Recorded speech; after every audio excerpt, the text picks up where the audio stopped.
τραγωδία.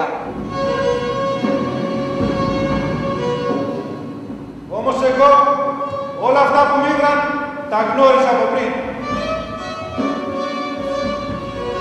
Ατλαντάς μέσα του ένας νους, βαστά τους ουρανούς. Κάτι κι εσείς! Το πόλεμο της Ασιάς! Συμπεσική! Βελώνει λιμάνι πλούτου! Χυθείτε και το Μεσόν και τον Ελληνοπεάνες. Παρηγορήστε, ωκεανίδες τους Τιτάνες. Μαρτυρική, προφήτησα.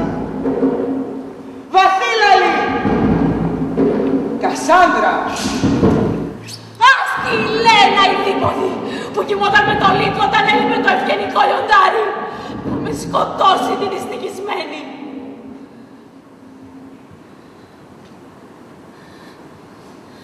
Τώρα που αγωνίζει το σπαθί της για τον άντρα της, σαν να κατασκευάζει φάρμακο γαφιέται, ώστε να μίξει στην εκδίκησή της και το δικό μου φόνο. Γιατί λοιπόν κρατώ αυτά τα καταγέλαστα σκύπτρα και τα μαγνητικά στεφάνια στο λαιμό μου?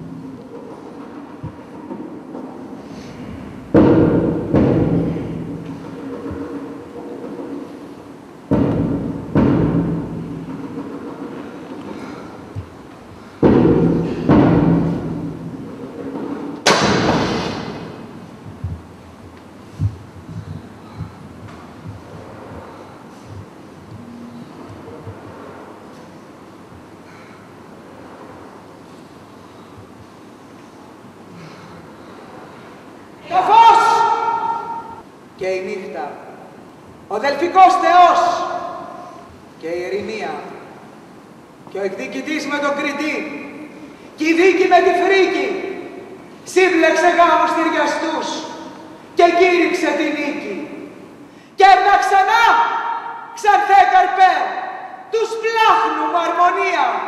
Γιάριδες, η Ελλάδα σου, ναός! Ναός!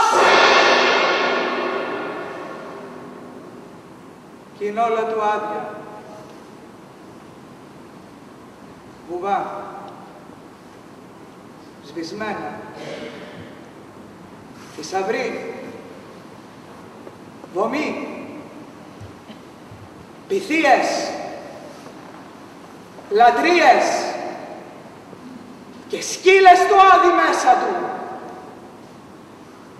Και του χαμού κοπάδια.